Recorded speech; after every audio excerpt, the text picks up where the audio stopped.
Hello everybody out there on YouTube, and today we have another review.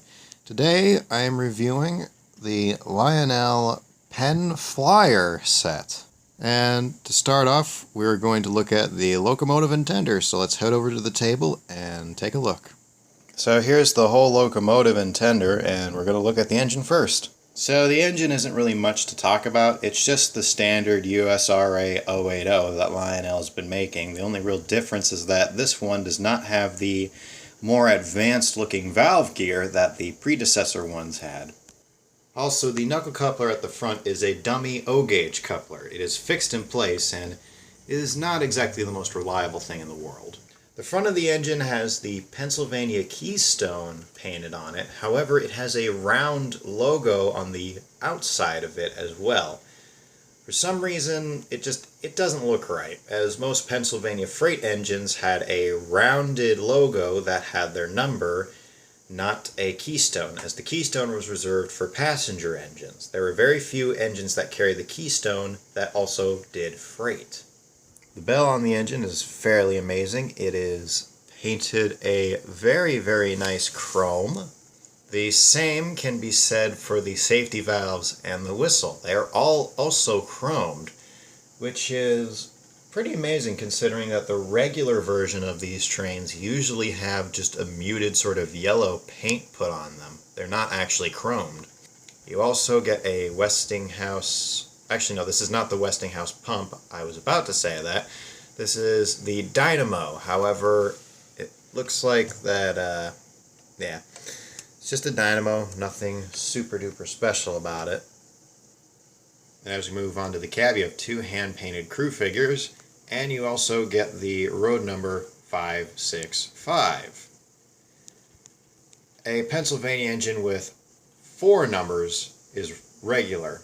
Having it with 3 is kind of a rarity with the Pennsy. There were very few engines that actually carried only 3 numbers. Most of them carried 4 or 5. On the front lamp, you also get a 565 painted on the sides. Very nice. You also get assorted details on the boiler, such as piping and riveting and whatnot. And of course we have the Westinghouse pump on the side, followed by the air tank. This is most likely, or the steam tank I really should say in this case, this one is most likely used for powering both the dynamo as well as the steam whistle, as the one on the other side is most likely used for brakes.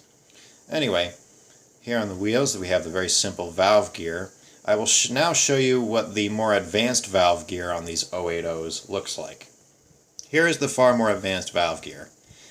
The main reason, at least that I believe, why Lionel stopped making the engines with this type of valve gear was simply put, it was very costly and also hard to maintain, as over time, with the metal grinding up against itself and on the wheel, as well as there being repeated bouts of oil being put on there, a sort of mesh of iron filings builds up and it eventually stops the engine from moving, and it has to be taken out and routinely cleaned. And Lionel did not want that on their starter set engines. Not to mention, on the earlier models, the wheels on the engine were also cut out. As the spokes are individual, they're not part of a solid casting. And the valve slide was completely different too. Back again to the simple valve gear. The valve gear is molded into one piece. The actual shifting rods are also separately applied, but they're not bolted or screw-headed together. They fit together via friction and clamping, believe it or not. And also, this setup is a little bit simpler to take care of and maintain. Onto the tender. Nothing really to say here. It says Pennsylvania on the side, as it should, with a nice gold lining. Although, I don't understand why they put a lining on top of where the coal is. Usually this is left blank on most other engines. But it is a very nice touch. As we get to the back, we have a stepladder separately applied, and another light. However, this light does not have 565 painted on the sides. What a letdown. You also get excellent detail on the doors that hold the coal back. And you also get excellent detail in the cab, and the crew figures once again are hand painted. Although I do wish they would paint the cab interior more. As the dials and gauges and rivets are all left unpainted, everything kind of blends together and it looks a little bit just bland. But still, it's a starter set, so that is to be expected. All in all, if I had to give the locomotive itself a rating, I would give it a 8 out of 10. Simply put, it has really amazing detail, and most of the flaws that are on it I can let slide, especially the very simplified valve gear. And also the chrome bell, whistle, and safety valves make everything look just a little bit nicer. Really, it makes the engine pop. And the nice lighting on the tender is very well done. There's just one minor letdown on the tender that really leaves me really scratching my head. And that is the whistle. It has an air whistle on it, but it's a very quiet one. And at that, usually when the engine runs, you can hardly hear it. Similar issue I have with my model of Henry, which is a Lionel Atlantic engine. Mainly, it's the resistors that are the problem.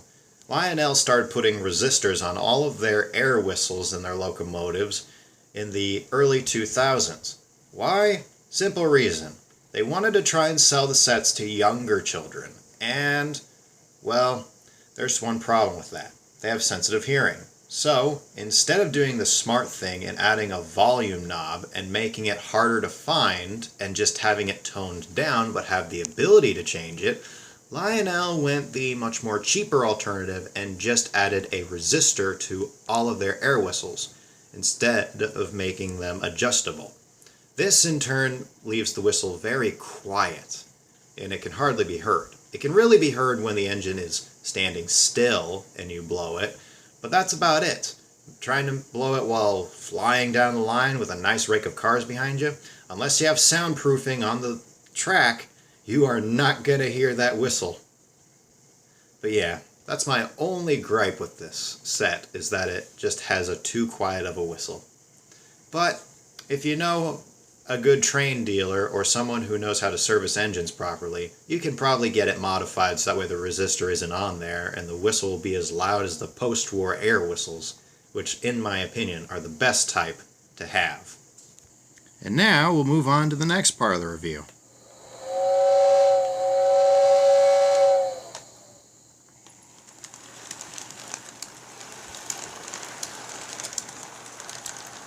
The rolling stock. And first, we're going to look at the boxcar.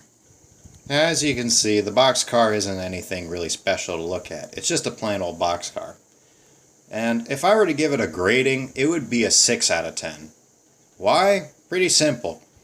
The green that's on the car is extremely muted and subtle. In fact, it almost looks like a very low-grade military green, or heck, even black. On the packaging, it's boistered as an emerald or bright green. And if you don't believe me, I'll show you the box. As you can see, it is in fact a nice rich emerald green compared to the muted green we've got here. But I digress. It comes with functioning O-gauge couplers, a sliding door,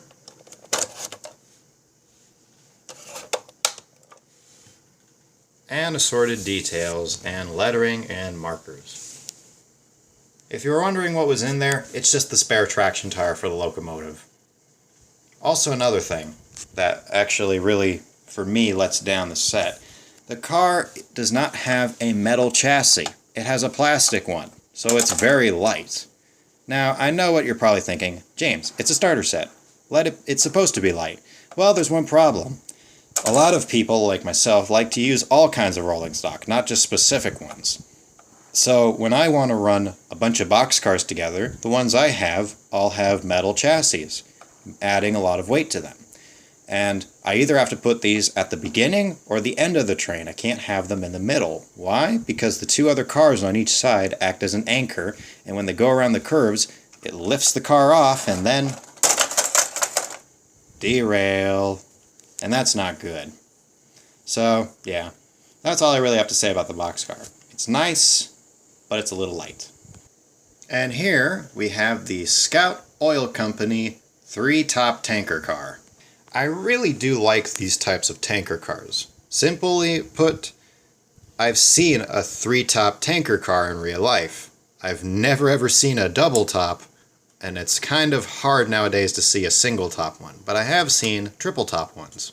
So I do really like that car for that very reason. Also, it has a very nice logo on it, and very nice crisp lettering. And the handrail going across the whole thing, very nice. Even though it may look like it, this thing has a plastic chassis, not a die-cast one. I thought it was die-cast when I first looked at it, but noticing the weight, yeah, oh well. Also, you get functioning couplers, just like before. I would give this a 7 out of 10. Why? Well, it's a unique piece of rolling stock, but then again, it's not as heavy as I'd like it to be. A lot of the post-war tankers were made almost entirely of metal, and those things were fairly cheap back in the day. And, well, I don't know, quality issues I suppose, but still, it's a nice tanker, a nice piece of unique rolling stock. So yeah, nothing really much more to say on it. And also, the colors on it are very eye-catching too. So yeah, let's take a look now at the caboose that comes with the set. And here we have the Pennsylvania porthole caboose. I'll say this, what's not to like about a Pennsylvania porthole caboose? It's nice, it's big, it's industrial, it's perfect. And it has somewhat of a metal chassis. At least, it's a very thin one, but still, it has some nice weight to it. It's got a light inside too, and it's got heavy-duty couplers. These ones have a stronger spring in them, so they'll last a lot longer than what's on the tanker and on the boxcar too.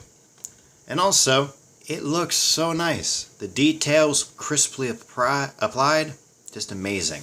And look at that 3D-esque logo. It's not really 3D, but it looks like it with that little black line at the back of the logo.